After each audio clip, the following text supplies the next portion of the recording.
Tonight, you will close your eyes and travel somewhere that doesn't exist. You'll speak to people who aren't there. You'll feel fear or joy or something in between, and your body will respond as if every bit of it is real. Then you'll wake up, stare at the ceiling, and within 10 minutes, most of it will be gone. You call this dreaming. But here's the thing. Ancient humans dreamed too, and what they saw might tell you more about your own mind than anything you've ever read. The question is, what did they actually dream about? For a long time, scientists assumed that ancient dreams were probably simpler. Primitive. Maybe just flashes of fire and predators. Basic survival signals from a brain that hadn't yet learned to be complex. That assumption turns out to be wrong. Deeply wrong. And the evidence has been sitting in plain sight for thousands of years. The oldest written record of a dream comes from ancient Mesopotamia. It dates back roughly 4,000 years. In it, a king named Gilgamesh dreams of a meteor crashing to Earth that he cannot lift. The meteor speaks to him. He loves it like a wife. His mother interprets it as a symbol of a future companion. That dream contains longing, symbolism, emotional weight, and an attempt at interpretation. It is, in every measurable way, exactly the kind of dream you might have tonight.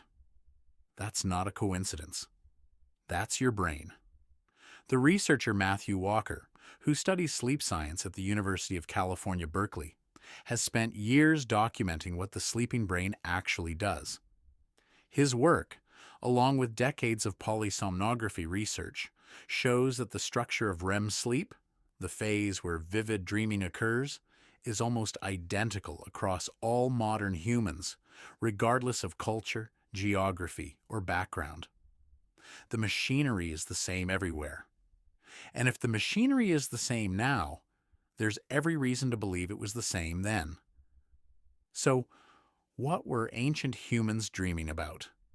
The honest answer is the same things you dream about.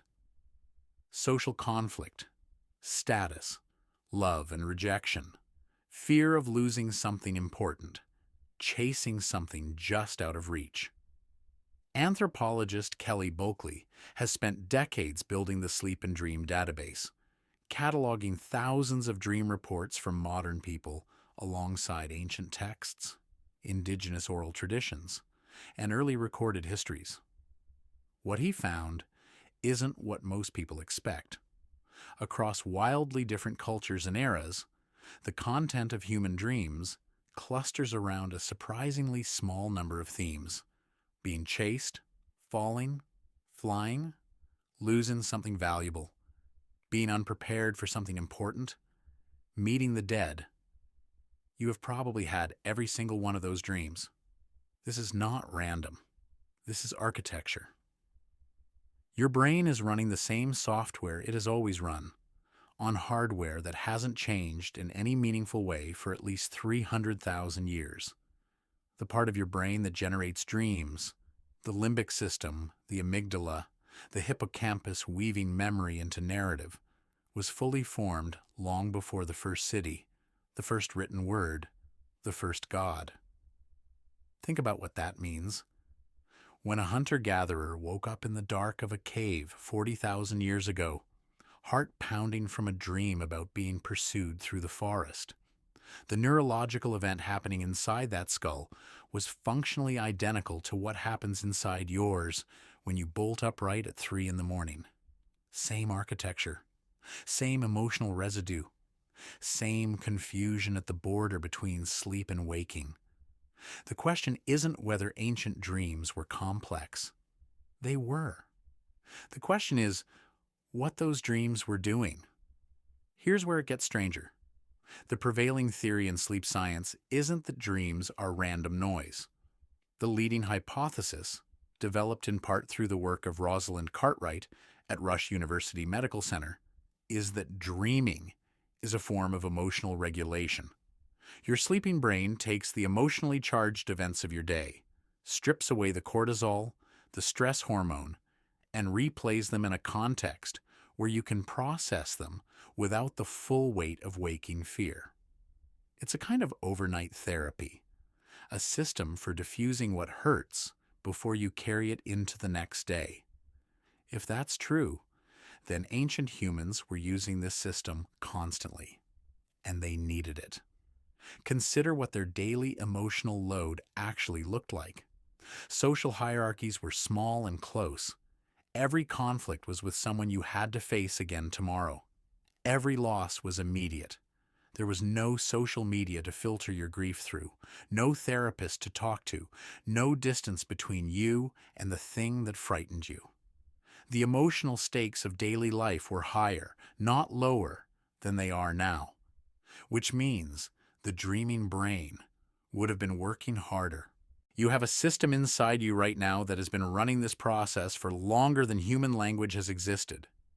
Every night, without your permission, your brain selects the emotional events that mattered most, and it works on them. It builds connections you didn't consciously make.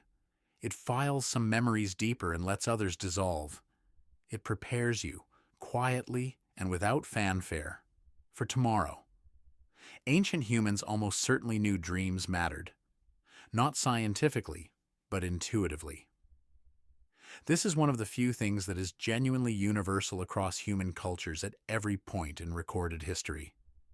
From the dream temples of ancient Greece, where the sick would sleep inside sacred enclosures, hoping for healing visions from the god Asclepius, to the Aboriginal Australian concept of the dream time, which is not about nighttime dreaming at all, but rather treats the dreaming state as a layer of reality more fundamental than the waking one.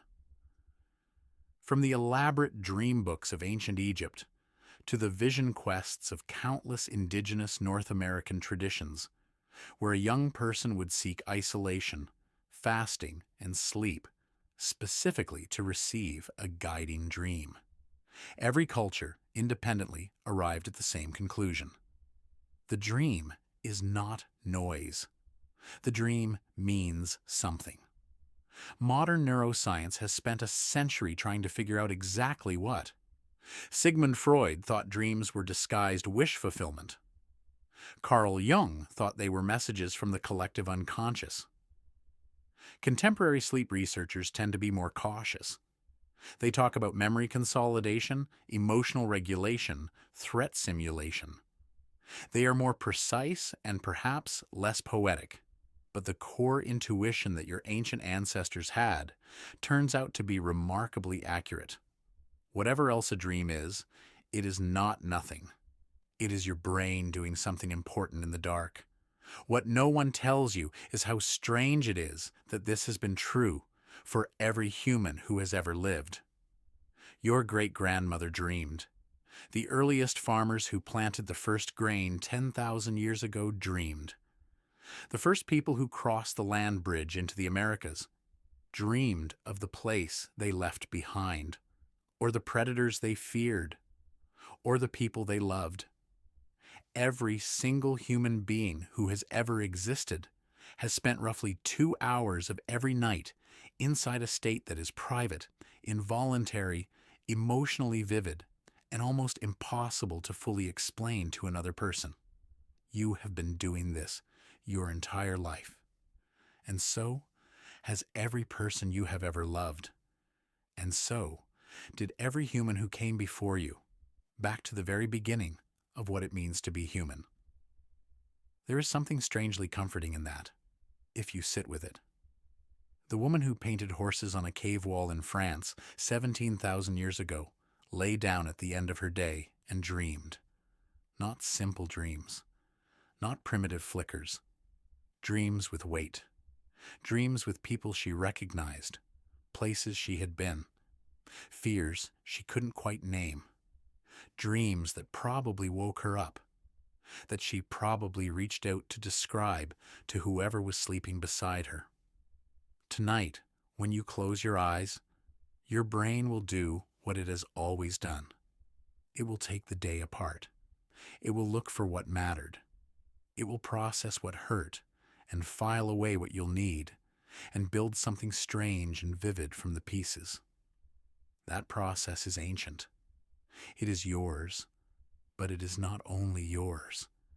It belongs to every human who ever woke up and thought, "What was that?" Tonight, when you close your eyes, you won't just be dreaming. You'll be doing something your ancestors did in the dark for 300,000 years before you. And somewhere in that long, unbroken chain, the dream hasn't changed at all.